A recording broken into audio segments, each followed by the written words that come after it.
The radio crackled with static before falling silent, marking the end of the last transmission from the outside world. Kazimir Volkov pressed his weathered fingers against the glass of the abandoned fire station's tower window, watching the crimson sunset paint the desolate streets below. 3 weeks had passed since the infection swept through their small mountain town of Ravens Hollow, transforming neighbors into nightmarish predators that hungered for human flesh. The silence that had once brought him peace now felt suffocating, broken only by the distant groans that echoed through the empty buildings like a funeral dirge. Below him, the handful of survivors he'd managed to gather moved with practiced efficiency through their evening routines. Solène Dubois, a former nurse whose gentle hands had saved more lives in the past weeks than she'd ever managed in the hospital, carefully rationed their dwindling medical supplies. Her auburn hair caught the fading light as she bent over their makeshift infirmary, treating Thaddeus McCain's infected bite wound with the last of their antiseptic. The old shopkeeper had been careless during their morning supply run, allowing one of the creatures to get too close before Malachi Rivera's crossbow bolt found its mark. Malachi stood guard at the station's reinforced entrance, his dark eyes scanning the shadows between abandoned cars and overturned street vendors. The young mechanic had proven invaluable in fortifying their sanctuary, welding steel plates over windows and rigging early warning systems from salvaged car alarms. His calloused hands never stopped moving, whether maintaining their defenses or cleaning the weapons that kept them alive another day. The weight of responsibility pressed heavily on his shoulders, visible in the way he carried himself like a man decades older than his 25 years.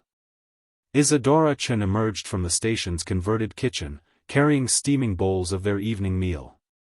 The former librarian had become their quartermaster by necessity, tracking every can of food and bottle of water with the meticulous attention to detail that had once catalogued thousands of books. Her usually pristine appearance had given way to practical clothing and worn boots, but her analytical mind remained their greatest asset in planning supply runs and rationing resources. She paused beside each survivor, offering quiet words of encouragement that seemed to lift their spirits despite the hopelessness of their situation.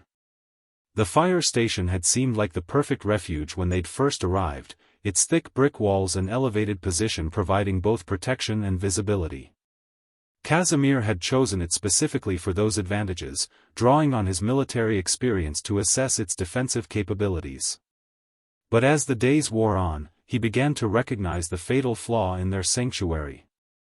They were trapped on an island of safety in an ocean of death, with no means of escape should their defenses fail. The roads leading out of Ravens Hollow had become impassable, choked with abandoned vehicles and prowling undead that seemed to grow more numerous each day. Evangeline Santos sat in the corner, clutching a photograph of her daughter who had been visiting her father in the city when the outbreak began. The elementary school teacher's optimistic nature had sustained them through the darkest moments, but Kazimir could see the hope fading from her brown eyes with each passing day. She still spoke of rescue, of military intervention, of her little Maria somehow surviving in the chaos of the metropolitan area. But they all knew the truth, even if none were brave enough to voice it. The infection had spread too quickly, overwhelming every defense and consuming civilization itself. As darkness settled over Ravens Hollow like a burial shroud, the distant sounds grew louder. The groaning had taken on a different quality, more purposeful and directed. Kazimir had heard similar sounds during his tours overseas, the way enemy forces would gather in the darkness before launching coordinated attacks. These creatures might be driven by instinct rather than strategy, but their behavior had been evolving, becoming more focused and persistent. They seemed to understand that the fire station contained prey, and their numbers had been steadily increasing throughout the week. The solar panels Malachi had salvaged and installed provided enough power for basic lighting and communication equipment, but they couldn't risk using too much electricity after dark. The soft glow from their LED fixtures had to be carefully controlled, positioned to avoid attracting unwanted attention while still allowing them to function. Kazimir made his way down from the tower, joining the others in their evening gathering around the communication center they'd established in the station's main bay. Solène looked up from her patient as he approached, shaking her head slightly. Thaddeus's fever had worsened throughout the day, and they all understood what that meant. The infection was winning despite her best efforts, and soon they would face the agonizing decision that had already claimed too many of their friends. The old man's breathing had become labored, his skin taking on the grayish pallor that preceded the final transformation. It was only a matter of hours now. The radio continued its endless cycle of static and silence, a reminder of how alone they truly were. But even as despair threatened to overwhelm them, Casimir saw something else in the faces of his companions. Determination. They had chosen to make their stand here, to face whatever came with dignity and courage. If these were to be humanity's final hours in Raven's Hollow, they would not go quietly into that eternal night. The morning brought no comfort, only the harsh reality of Thaddeus's deteriorating condition. Casimir found Solène sitting beside the old shopkeeper's makeshift bed, her red-rimmed eyes testament to a sleepless night spent fighting a battle she knew she couldn't win. The fever had broken just before dawn, but instead of relief, it brought the terrible stillness that preceded the end. Thaddeus's breathing had become shallow and irregular, his once vibrant blue eyes now clouded with approaching death. Malachi worked frantically on the station's defenses, the sound of his welding torch filling the morning air with sparks and purpose. He had spent the pre-dawn hours reinforcing the main entrance with additional steel plating, creating overlapping fields of fire for their limited ammunition. His movements carried the desperate energy of a man trying to outwork his fears, knowing that each improvement might buy them precious minutes when the inevitable assault came. The dark circles under his eyes spoke of exhaustion, but also of unwavering determination to protect the people who had become his chosen family. Isadora climbed down from the tower where she'd maintained watch through the night, her notebook filled with observations that painted a grim picture. The undead had been gathering throughout the darkness, shambling in from the surrounding hills and abandoned neighborhoods. Her careful tallies showed nearly 200 creatures now surrounding their position, with more arriving each hour. The methodical way she recorded each sighting reminded Casimir of her former profession, cataloging destruction with the same precision she'd once used to organize literature. Evangeline sat near the radio equipment, her fingers working through rosary beads while she whispered prayers in Spanish. The photograph of her daughter remained clutched in her other hand, creased from constant handling but still showing a bright smile that seemed impossibly distant from their current reality. She had volunteered for the dawn watch, claiming she couldn't sleep, but Casimir suspected she was avoiding the sight of Thaddeus's decline. The teacher's faith had sustained them all, but even she struggled to find meaning in their approaching doom. The fire station's upper level contained the crew quarters where the firefighters had once slept between calls, and Casimir had converted it into their primary living space. Personal belongings from their former lives created small shrines of memory among the practical necessities of survival. Solène's nursing textbook sat beside Malachi's mechanical manuals, while Isadora's carefully selected novels shared shelf space with Evangeline's religious texts. These remnants of civilization felt both precious and pointless, artifacts of a world that no longer existed. A rattling gasp from Thaddeus drew everyone's attention back to the dying man. His eyes had cleared momentarily, focusing on each of their faces with startling intensity. When he spoke, his voice carried the weight of final words, carefully chosen and precious. He spoke of his late wife Margaret, of the granddaughter studying abroad who might still be alive somewhere in Europe, of the small kindnesses that had defined his 73 years. But mostly, he spoke of gratitude for these people who had made his final days meaningful, who had shown him that even in humanity's darkest hour, compassion could still flourish. Solène held his weathered hand as the light faded from his eyes, her medical training telling her the exact moment when Thaddeus McCain ceased to be. But her human heart knew that the man was already gone, replaced by something that would soon claw its way back to a mockery of life. They had perhaps an hour before the infection completed its work, transforming their friend into the very thing they fought against. The cruelty of it overwhelmed her, this cosmic joke that turned love into horror and memory into nightmare. The decision of what to do next fell to Casimir, as such burdens always did. Military protocol was clear about infected personnel, but protocol meant nothing when facing a friend who had shared his last can of soup and his final stories. The others looked to him for guidance, their faces reflecting his own internal struggle between pragmatic necessity and emotional attachment. Malachi's hand moved unconsciously to the pistol at his belt, understanding the responsibility that came with being the group's designated marksman. As if summoned by the scent of death, the groaning outside intensified. The creatures seemed to sense weakness, their supernatural hunger drawing them closer to the station's perimeter. Isadora reported increased movement from her observation post, noting how the undead had begun pressing against their outer barriers with growing persistence. The random wandering of previous days had given way to focused pressure, as if some primitive intelligence guided their actions. The afternoon sun beat down mercilessly on the silent town, creating shimmering heat waves that distorted the figures moving between abandoned buildings. Raven's Hollow had once been home to nearly 8,000 people, a thriving community nestled in the mountain valley where families had lived for generations. Now it served as a vast cemetery, its streets filled with the reanimated corpses of neighbors and friends who had no memory of their former lives. Evangeline's radio vigil finally bore fruit when a weak signal penetrated the static around mid-afternoon. The voice belonged to a military commander speaking from what sounded like a helicopter, calling for any survivors in the region to respond. Her excited shouts brought everyone running, but the transmission lasted only seconds before dissolving back into electronic silence.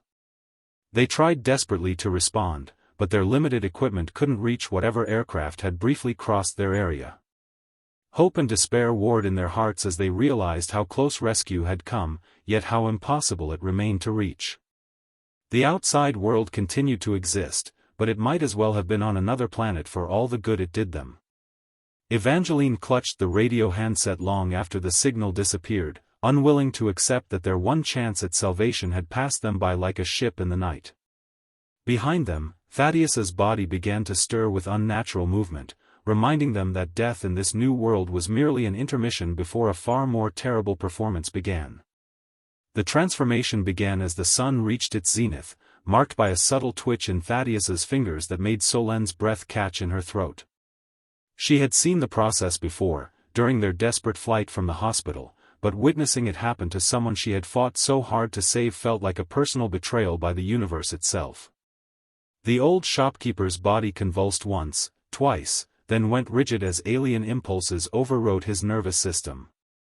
When his eyes opened again, they held no recognition, no humanity, only an insatiable hunger that focused immediately on the warm flesh surrounding him. Malachi's crossbow bolt ended Thaddeus's suffering with surgical precision, the steel tip piercing his brain before the newly awakened creature could fully sit up. The sound seemed unnaturally loud in the station's confined space, echoing off concrete walls that had absorbed too many similar sounds over the past weeks. Solène wept openly for the man who had told them stories of better times, who had shared his knowledge of the town's hidden supply caches, who had died believing rescue might still come for them all. But grief was a luxury they couldn't afford for long.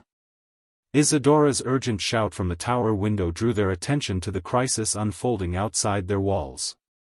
The undead had begun their assault in earnest, drawn by some combination of Thaddeus's death and their own growing hunger. Wave after wave of former humans pressed against their barriers, clawing at steel plates and testing every weakness in their defenses.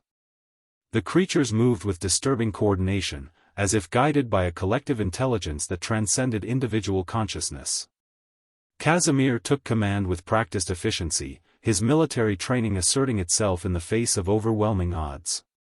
He positioned Malachi at the main entrance where his crossbow skills could thin the attacking horde, while Evangeline and Solène prepared their remaining ammunition for what might be their final battle. The fire station's elevated position gave them some advantage, but it also meant they had nowhere to retreat when their defenses inevitably failed. The first breach came at the building's northeast corner, where the creatures had managed to tear away a section of sheet metal that Malachi hadn't properly welded.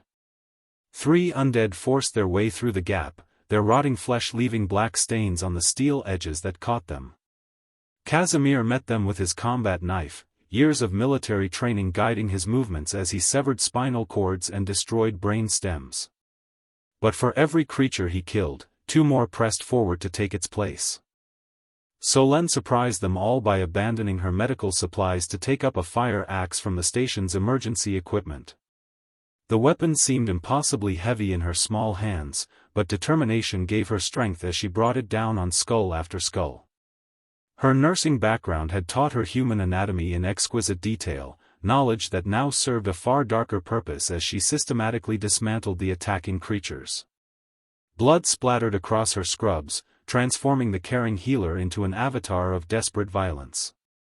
The sound of groaning grew deafening as more undead discovered the breach and began forcing their way inside. Malachi abandoned his position at the front entrance, knowing they needed to contain this new threat before it overwhelmed their entire defense. His crossbow bolts found their marks with mechanical precision, but loading each shot took precious seconds they didn't have. When the weapon finally jammed on a bent bolt, he drew the machete from his belt and joined the close-quarters battle. Isadora maintained her position in the tower, calling out warnings and directions to her companions below. Her elevated perspective allowed her to track the creatures' movements and identify weaknesses in their formation, but it also gave her a terrifying view of the sheer numbers they faced. The entire town seemed to be converging on their position, a sea of rotting flesh that stretched beyond the limits of her vision. Her carefully maintained notebooks lay forgotten as she focused on keeping her friends alive for just a few more minutes.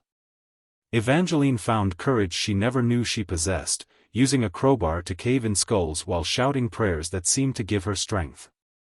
The photograph of her daughter had fallen from her pocket during the fighting, but she couldn't spare a hand to retrieve it as more creatures pressed through the widening breach. Her teacher's instincts kicked in, directing and encouraging the others even as she fought for her own survival.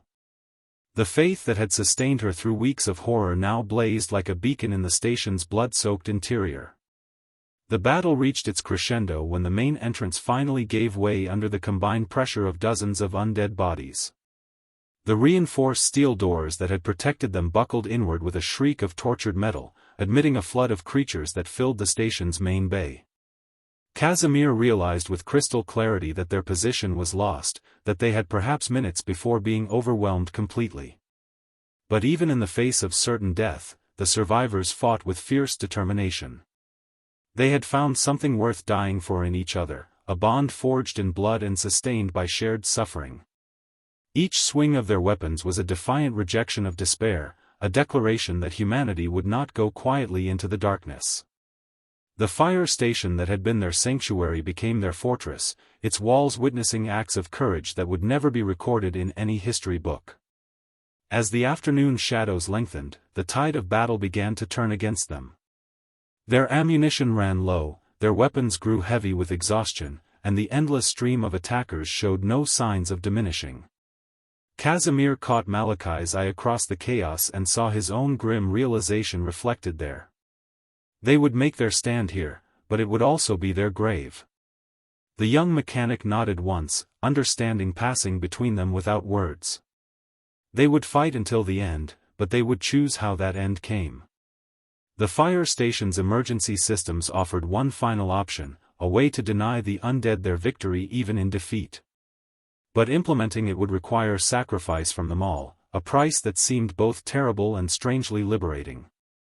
Above the chaos of battle, Isadora's voice rang out with coordinates and distances, still trying to help her friends even as the tower shook under the assault of creatures that had found their way to the exterior ladder.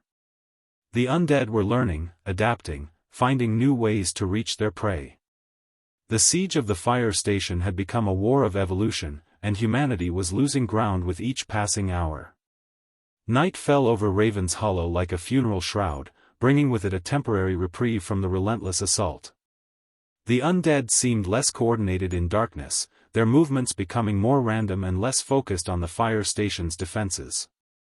Casimir used this lull to assess their situation with the cold calculation of a career soldier. Their ammunition was nearly exhausted, their defensive positions compromised, and their physical strength pushed beyond reasonable limits. Yet somehow, they had survived the day. The station's main bay resembled a charnel house, littered with the twice-dead bodies of creatures they had been forced to destroy. The smell of decay and spilled blood hung heavy in the air, mixing with the acrid scent of welding smoke and gunpowder. Malachi worked by the light of a single LED lantern, attempting to repair the breach that had nearly cost them everything. His hands shook with exhaustion, but he refused to rest while their sanctuary remained vulnerable. Solène tended to their wounds with supplies salvaged from the station's first aid kit, her medical training invaluable even with such limited resources. A deep gash on Casimir's forearm required careful stitching, while Evangeline's knuckles had been split open during her desperate fight with the crowbar. The nurse's gentle touch seemed miraculous after the day's violence, a reminder that healing hands could still exist in a world dedicated to destruction. Isadora descended from the tower for the first time since the battle began, her notebook filled with observations that painted a terrifying picture of their enemies' capabilities. The undead had demonstrated problem-solving skills that suggested some form of collective intelligence, working together to overcome obstacles and exploit weaknesses. Her academic mind struggled to process the implications, while her human heart recoiled from the conclusion that their attackers were evolving. The photograph of Evangeline's daughter had been trampled during the fighting, its glossy surface cracked and stained with blood that might have belonged to friend or foe.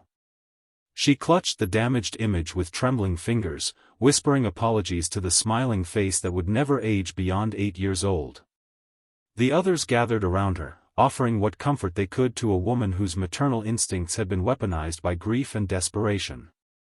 Casimir shared his military rations, the last of their hot food, while they discussed their increasingly limited options. The fire station's elevated water tank could provide drinking water for perhaps another week, but their food supplies would be exhausted within days. More critically, they lacked the ammunition and weapons necessary to survive another assault like the one they had just endured. The mathematics of survival were brutally simple: they were outnumbered, outgunned, and running out of time. But in the flickering light of their improvised campfire, something beautiful emerged from their desperate circumstances. Malachi spoke of his childhood in the border town where his grandmother had taught him to read using books written in 3 languages. His mechanical skills had developed from necessity, fixing broken appliances for neighbors who couldn't afford proper repairs. The young man who had seemed so serious and focused revealed himself to be driven by a deep love for community, for the bonds that held people together even in the darkest times. Solène shared memories of her early days as a nurse, when she had worked the night shift in the children's ward and learned to see hope in the smallest victories. A fever that broke just before dawn, a smile from a patient who had been silent for weeks, the gentle breathing of a premature infant finally strong enough to survive without machines. Her healing nature had been shaped by countless small miracles, each one teaching her that life was precious beyond measure. Isadora spoke of the library that had been her second home, where she had spent decades helping people find exactly the information they needed to solve their problems. Her analytical mind had been honed by years of research and organization, but her true gift lay in understanding human nature well enough to know which book would speak to which reader.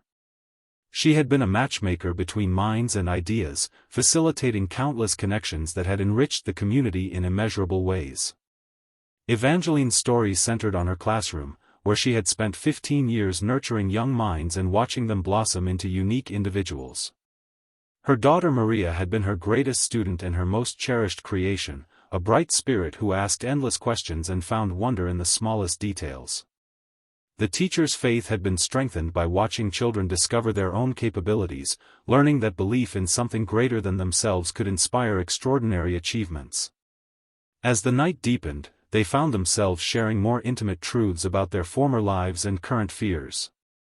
Casimir spoke of the nightmares that had haunted him since his military service, the weight of command decisions that had saved some lives at the cost of others. Leadership had always been his burden and his calling, but he admitted to feeling lost in a situation where traditional tactics meant nothing against an enemy that felt no fear or pain. The fire station's emergency radio crackled occasionally with distant transmissions, fragments of communication from other survivor groups fighting their own desperate battles. Each voice represented hope and tragedy in equal measure, proof that humanity still existed somewhere in the darkness while serving as a reminder of how scattered and vulnerable the survivors had become. They tried repeatedly to establish contact, but their limited equipment couldn't penetrate the interference that seemed to blanket the region. Malachi completed his repairs as the first hints of dawn began to lighten the eastern sky, welding the final pieces of steel plating with movements guided by muscle memory and desperation. The breach had been sealed, but he knew it was only a temporary solution. The creatures would find other weaknesses, other ways to penetrate their defenses. Their sanctuary had become a prison, and the walls that protected them also trapped them with no hope of escape. Solen discovered that Thaddeus's medical chart contained information about a supply depot the National Guard had established in the mountains before the evacuation failed. The location was 15 miles away through terrain crawling with undead, but it might contain the weapons and ammunition they needed to survive. The knowledge felt like both a gift and a curse, offering hope while emphasizing their inability to reach it. As morning approached, they could see the undead beginning to stir in the streets below, their nighttime wandering giving way to more purposeful movement toward the fire station. The siege was about to resume, and they all understood that this might be their final day together. But instead of despair, they felt a strange sense of peace. They had found each other in humanity's darkest hour, and whatever happened next, they would face it together. The bonds forged in blood and terror had become something precious, a demonstration that love and loyalty could survive even the end of the world. They were no longer just survivors thrown together by circumstance, but a chosen family willing to die for each other's sake. It was perhaps the most human thing left in their inhuman world.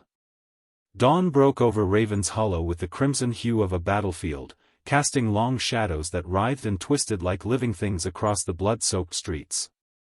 From her position in the tower, Isadora counted nearly 400 undead creatures surrounding the fire station, their numbers having swollen throughout the night as stragglers from the surrounding countryside answered some unheard call to gather. The morning light revealed the true scope of their predicament, a sea of rotting flesh that extended beyond the visible horizon in every direction. The creatures had arranged themselves in rough formations during the darkness, creating what appeared to be organized assault groups focused on different sections of the station's perimeter. This level of tactical thinking should have been impossible for beings driven purely by hunger, yet the evidence stood before them in shambling, groaning ranks. Casimir studied their positioning through binoculars, his military experience recognizing patterns that suggested a coordinating intelligence behind the apparent chaos. Malachi made his final preparations with the methodical precision of a man who knew death was approaching.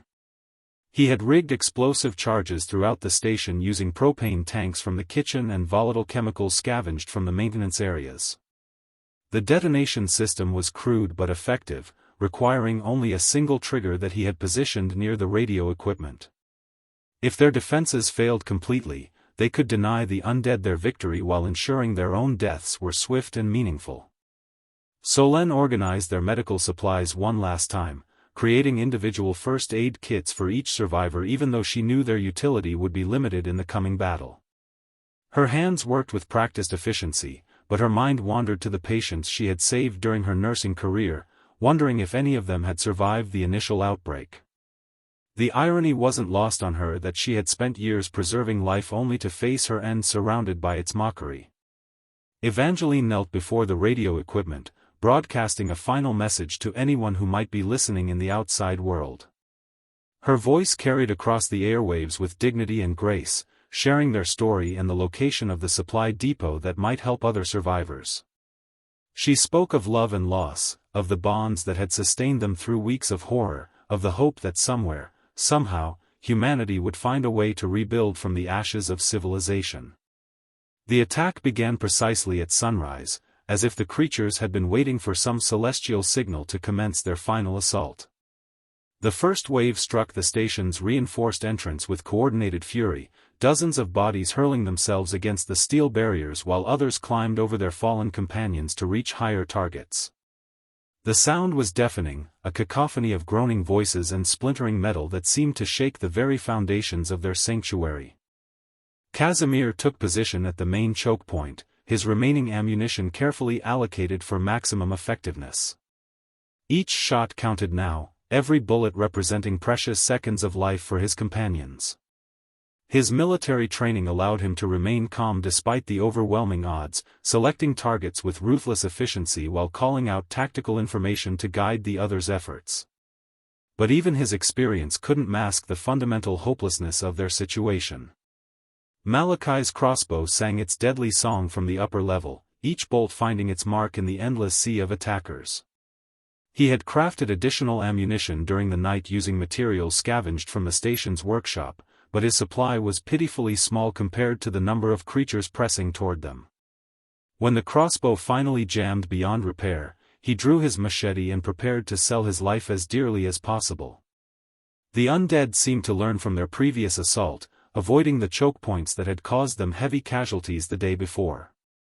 Instead, they focused their attacks on the building's structural weak points, using their combined weight to stress the walls and foundations beyond their design limits. Chunks of concrete began falling from the ceiling as the station groaned under the unprecedented pressure of hundreds of bodies pressing against its exterior.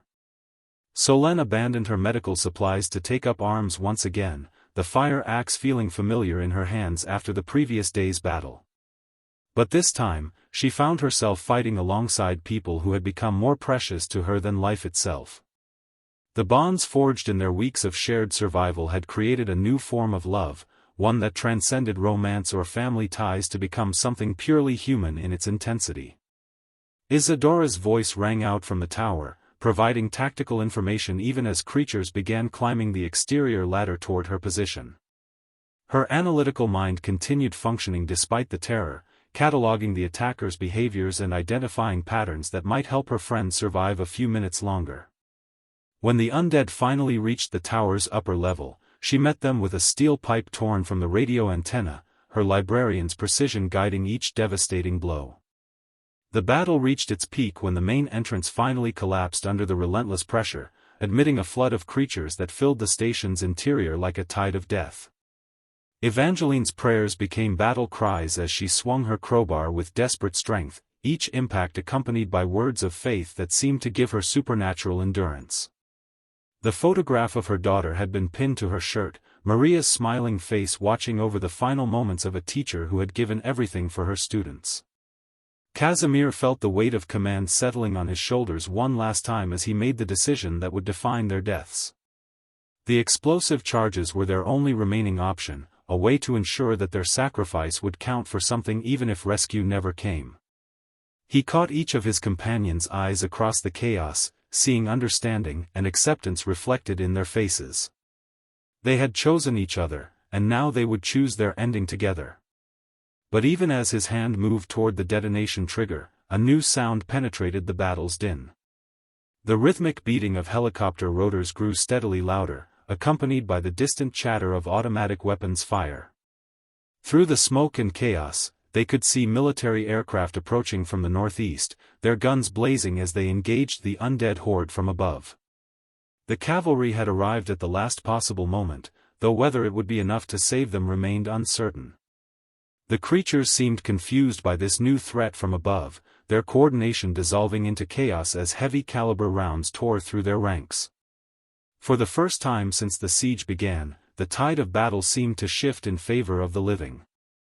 But the station's defenses had been so thoroughly compromised that rescue might still come too late for the survivors who had held out against impossible odds. Malachi shouted over the gunfire, pointing toward the roof where a helicopter pilot was attempting to find a safe landing zone.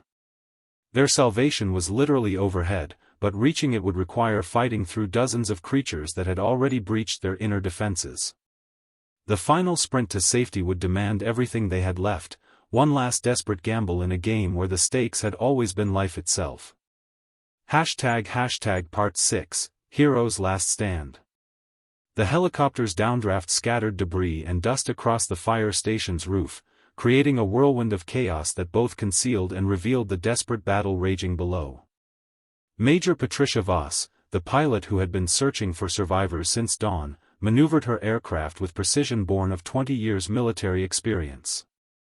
Her gunner, Sergeant Chen, laid down suppressing fire that carved bloody paths through the undead horde, but even their heavy weapons couldn't clear enough space for a safe extraction. Casimir understood immediately that they would have to fight their way to the roof while the helicopter provided covering fire. The distance was perhaps 50 feet, but those 50 feet were packed with creatures hungry for human flesh.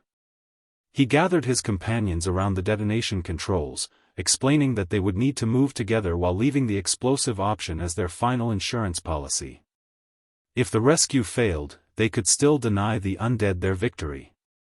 Solène abandoned her medical supplies without a second thought, knowing that reaching the helicopter alive was more important than treating wounds they might sustain along the way. The fire axe had become an extension of her arms, its weight familiar after hours of desperate combat. She positioned herself beside Evangeline, determined to protect the teacher whose faith had sustained them all through their darkest moments. The two women had formed an unbreakable bond, mothers protecting each other's children even when those children existed only in memory and hope. Malachi retrieved the last functional weapon from their arsenal, a shotgun with 3 remaining shells that he had been saving for this exact moment.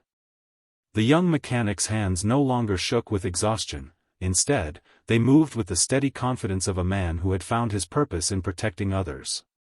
His mechanical skills had prepared him for this moment without him realizing it, teaching him that sometimes things broke down completely and had to be rebuilt from nothing. The ascent to the roof required climbing through the station's interior stairwell, which had become a vertical killing ground packed with creatures drawn by the helicopter's noise. Isadora led the way, her analytical mind calculating the best path through the chaos while her steel pipe cleared skulls with librarian's precision. She had spent her life organizing information, and now she organized their escape route with the same methodical approach that had made her invaluable to the community.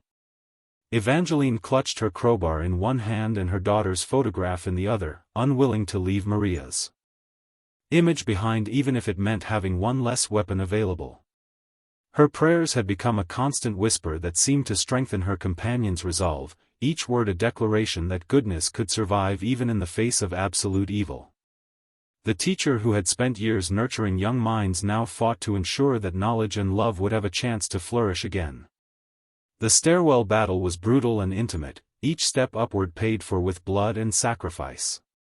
Creatures lunged from doorways and alcoves, their rotting hands grasping for warm flesh while their former neighbors' faces mocked the survivors' memories. Casimir's military training proved invaluable in the confined space, his knife work efficient and deadly as he carved a path through the shambling horde. But even his experience couldn't prepare him for the emotional toll of destroying people he had once known. Malachi's shotgun spoke with authority in the narrow confines, each blast clearing multiple targets while showering the walls with gore. But ammunition was finite, and after the third shot, he was reduced to using the weapon as a club while his companions pressed forward around him. The weight of the steel barrel made it an effective bludgeon, but he knew they were living on borrowed time with each step toward salvation. Solène's medical training became a weapon as she targeted the nervous systems of their attackers with surgical precision. Her fire axe found the gaps between vertebrae, severing spinal cords and dropping creatures instantly. The woman who had dedicated her life to healing had become an avatar of necessary destruction, her gentle nature transformed into protective fury by the bonds she had formed with her chosen family. The roof access door had been blocked by debris during the initial assault, requiring precious minutes to clear while creatures pressed up the stairs behind them. Isadora worked with desperate efficiency, her analytical mind solving the mechanical puzzle while her companions held the stairwell against increasing pressure. The helicopter's guns provided some relief, but the pilot couldn't fire directly into the building without risking the survivors she was trying to save. When the door finally opened, they emerged into chaos that defied description. The roof had become a battlefield where military precision met primitive hunger, helicopter gunships circling overhead while creatures climbed the exterior walls with impossible determination. Major Voss had managed to land her aircraft in the narrow space between the station's communications equipment, but dozens of undead had already reached the rooftop level. Evangeline was the first to fall, pulled down by grasping hands as she tried to reach the helicopter's open door. Her scream cut through the gunfire like a knife, but her crowbar continued swinging even as teeth found her flesh. The photograph of Maria scattered in the downdraft, its pieces dancing away on currents of air that would carry a mother's love far beyond the mountains of Raven's Hollow. Casimir threw himself into the creatures surrounding the teacher, his knife finding hearts and brains with mechanical precision. But there were too many, and Evangeline's sacrifice had bought them only seconds of opportunity. He met her eyes one final time, seeing forgiveness and understanding there even as her life faded. The woman who had maintained faith in humanity's goodness had proven that belief with her dying breath. Malachi lifted Solen bodily toward the helicopter's crew chief, the nurse's small frame disappearing into the aircraft's safety while he turned to face the pursuing horde. His shotgun had become a club, then a spear, and finally just dead weight as he drew his machete for what he knew would be the last time. The young man who had learned to fix broken things understood that some breaks were beyond repair, but that didn't mean the effort wasn't worthwhile. Isadora reached the helicopter's threshold just as creatures overwhelmed Malachi's position, her fingers grasping the crew chief's outstretched hand while her other arm swung the steel pipe in a final arc. The librarian who had spent her life organizing knowledge was cataloging violence now, her mind recording every detail of their friend's heroism even as her heart shattered with each loss. Casimir made the choice that defined his life's meaning, releasing his grip on the helicopter's skid to help Isadora climb aboard while creatures swarmed over his own position. The soldier who had carried the burden of command for decades found peace in his final orders, ensuring that at least some of his people would survive to carry their story forward. His knife continued moving even as teeth found his throat, protecting others until his final breath. The helicopter lifted away from the fire station just as Solen triggered the explosive charges with a remote detonator Malachi had pressed into her hands during the chaos. The building disappeared in a ball of flame and debris that consumed hundreds of creatures while denying them the victory they had sought. From the aircraft's window, the two survivors watched their sanctuary become a funeral pyre for heroes who had chosen love over survival. The helicopter banked sharply away from the expanding fireball that had been the Raven's Hollow fire station, its rotor wash scattering ash and debris across the surrounding streets like snow from a nuclear winter. Solen pressed her face against the small window, watching the flames consume not just the building but the bodies of the people who had become her family in those final desperate weeks. The explosion had been visible from miles away, a beacon that marked both victory and devastating loss in equal measure. Major Patricia Voss maintained radio contact with her command base while navigating through the smoke plume, her voice steady despite having witnessed courage that defied military understanding. The rescue operation had saved 2 lives, but the cost in human heroism was immeasurable. She had seen soldiers perform incredible acts of bravery throughout her career, but nothing had prepared her for the sacrifice displayed by civilians who had no training for the hell they had endured. Isadora clutched her blood-stained notebook against her chest, the pages filled with observations that had become humanity's only record of what had transpired in their mountain sanctuary. Her analytical mind struggled to process the magnitude of their losses while her heart grieved for friends whose names would never appear in any official casualty reports. The librarian's instinct to preserve knowledge warred with her desire to forget the images burned into her memory. Sergeant Michael Chen, the helicopter's gunner, shared his emergency rations with the survivors while maintaining watch for additional undead concentrations below. His professional demeanor couldn't hide the impact of what he had witnessed, the way ordinary people had transformed themselves into warriors through sheer determination to protect each other.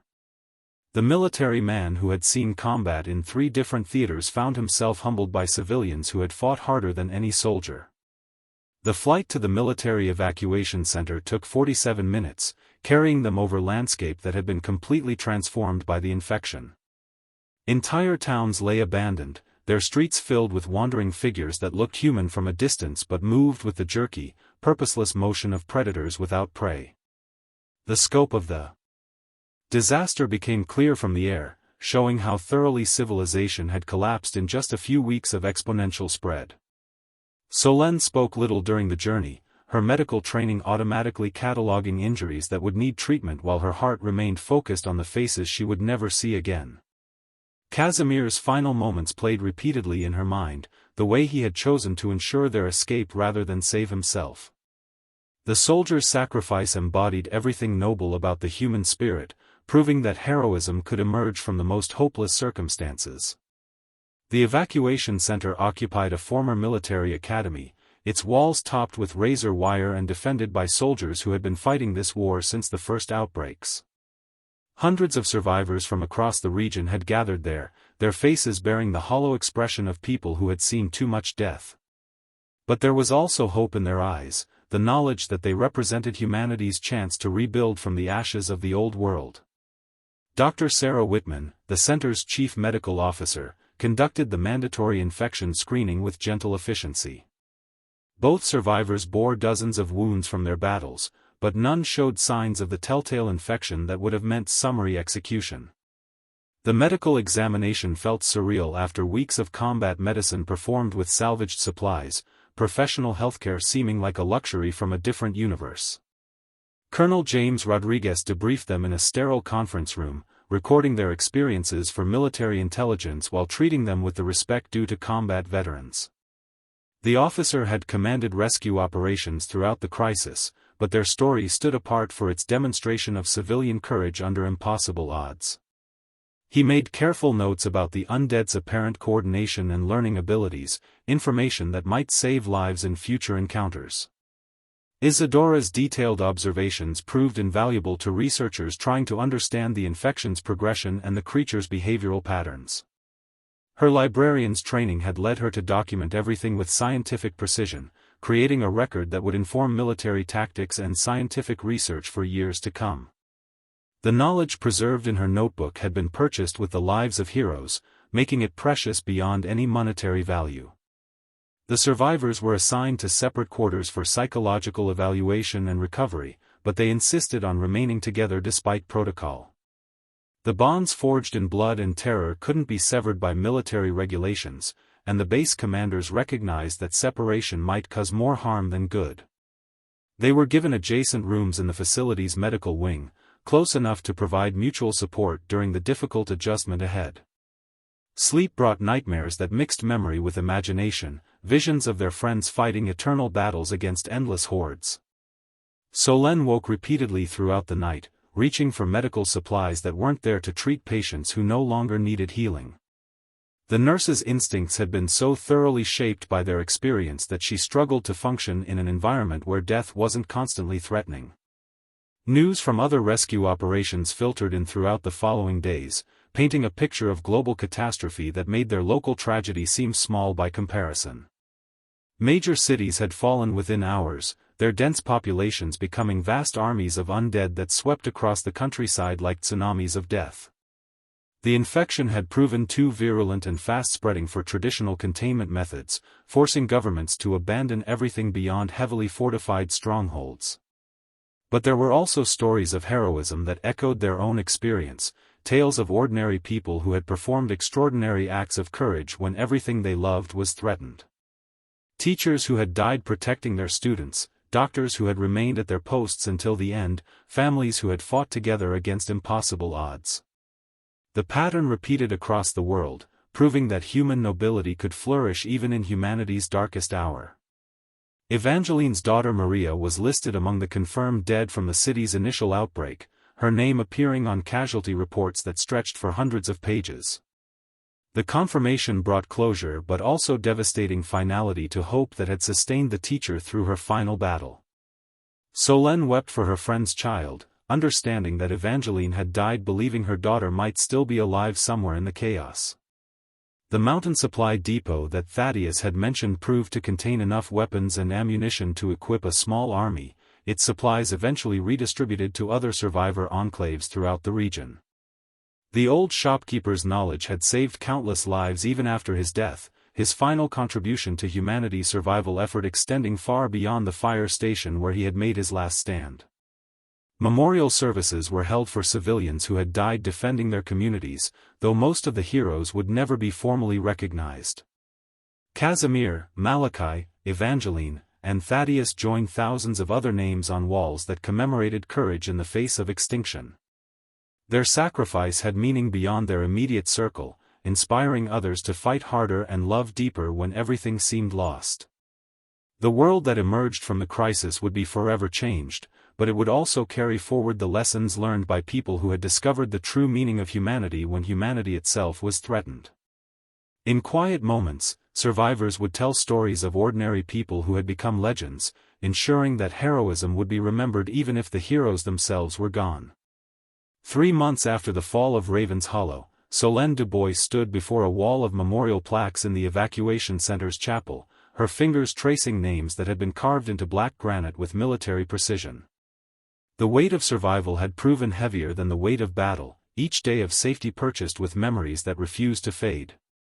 The nurse who had learned to kill with surgical precision now struggled to return to healing, her hands steady enough for medical procedures but trembling when they weren't occupied with work. Isadora Chen had been assigned to the center's intelligence division, where her analytical skills and detailed observations were helping military strategists understand the undead threat. But her greatest contribution remained the notebook she had kept during those final weeks, its pages now photocopied and distributed to survivor communities across the continent. The librarian's instinct to catalog and preserve had created humanity's most complete record of the creature's behavioral evolution, knowledge that was saving lives in settlements she would never see. The evacuation center had grown into a small city, its population swelling to nearly 8,000 survivors who had been gathered from across the mountain region. Engineers worked constantly to expand the defensive perimeter and improve living conditions, but the place retained the feel of a military encampment rather than a permanent home. Everyone understood that this was temporary shelter, a staging area for humanity's eventual attempt to reclaim the world that had been lost. Dr. Sarah Whitman had recruited Solène for the medical staff, recognizing that her combat experience made her invaluable for treating injuries sustained during supply runs and rescue operations. The work provided purpose and helped quiet the nightmares that still visited her sleep, but it also served as a constant reminder of friends who would never need medical care again. Each patient she saved carried the weight of those she hadn't been able to protect. Radio contact had been re-established with other survivor enclaves, revealing that pockets of humanity had endured across the globe despite the infection's devastating spread. Military commanders coordinated supply drops and tactical information, slowly building a network of resistance that might eventually challenge the undead's dominance. But the numbers were sobering. Billions had died in the initial outbreak, leaving perhaps 1 million survivors scattered across 6 continents. Isadora often visited the communications center, monitoring transmissions from isolated groups that were still fighting for survival in remote locations. Her heart lifted whenever a new voice joined the network, proof that human ingenuity and determination continued to flourish even in the darkest circumstances. But she also tracked the signals that went silent without explanation, marking each loss on maps that showed how precarious their situation remained. The children who had survived the initial outbreak were treated as humanity's most precious resource, their education and protection taking priority over almost every other consideration. Solène volunteered in the makeshift school whenever her medical duties permitted, finding solace in young faces that still held hope for the future.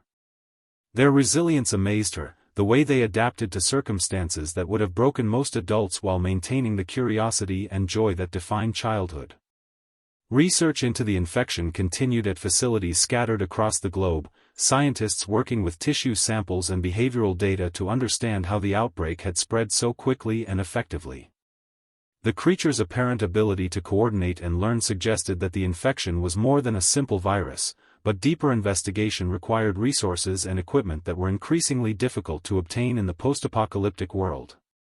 Colonel Rodriguez had been promoted to oversee civilian integration efforts, helping survivors transition from combat mindset to the reconstruction mentality that would be necessary for long-term survival. His respect for civilian courage had been shaped by stories like theirs, leading him to advocate for policies that recognized the heroism displayed by ordinary people during the crisis. Military and civilian cooperation had become essential for any hope of rebuilding civilization. Supply runs to abandoned towns continued throughout the region, heavily armed convoys retrieving everything from medical supplies to children's books from communities that would never need them again. These expeditions were dangerous but necessary, providing resources that couldn't be manufactured within the center's limited industrial capacity. Each mission carried the risk of encountering undead hordes or discovering evidence of tragedies that mirrored their own experience. Solène and Isadora had developed a ritual of visiting the memorial wall together each evening, sharing memories of friends whose sacrifice had made their survival possible. They spoke of Casimir's quiet leadership and unwavering dedication to protecting others, of Malachi's mechanical genius and fierce loyalty, of Evangeline's faith that had sustained them all through their darkest moments, of Thaddeus's wisdom and generous spirit that had enriched their final weeks together. Letters arrived sporadically from other survivor communities, carried by convoy drivers and radio operators who understood the importance of maintaining human connections across vast distances. Most contained requests for technical information or medical advice, but some were simply expressions of solidarity from people who had faced similar losses. The knowledge that their story had inspired others provided comfort during moments when grief threatened to overwhelm hope. The world beyond the center's walls remained dangerous and largely uninhabitable, but reconnaissance flights reported that undead concentrations were beginning to thin in areas far from major population centers. Nature was already beginning to reclaim abandoned cities, and some strategists believed that humanity might eventually be able to re-establish civilization in carefully selected locations. The process would take generations, but it offered hope that the species might survive and eventually flourish again. Solène had begun documenting her medical experiences during the outbreak, creating training materials that could help other survivors establish healthcare systems in their own communities. Her work combined technical information with hard-won wisdom about treating trauma and maintaining morale under extreme conditions. The manual would be transmitted via radio and distributed through the convoy network, carrying forward the lessons learned through terrible sacrifice. As winter approached the mountain valley, both women found themselves thinking more frequently about the future that their friends had died to protect. Humanity's path forward would be difficult and uncertain, marked by constant danger and unimaginable loss. But it would also be defined by the courage and love that had been demonstrated in places like the Raven's Hollow Fire Station, where ordinary people had chosen to become heroes when heroism was the only option left. The memorial wall continued to grow as more stories of civilian courage reached the center, each name representing a life that had been given freely so others might survive. In time, these walls would become shrines to humanity's finest hour, reminders that love and sacrifice could triumph over even the darkest evil. The dead would be remembered not as victims, but as champions who had fought the final battle for civilization itself and had not been found wanting. Their story would be told and retold in the years to come, a testament to the bonds that could form between strangers when everything familiar had been stripped away. In a world where survival often required abandoning human decency, they had chosen instead to become more human than ever before. That choice had cost them everything, but it had also saved the very essence of what made life worth preserving. Love had proven stronger than death, and that knowledge would light the way forward for whatever remained of the human race.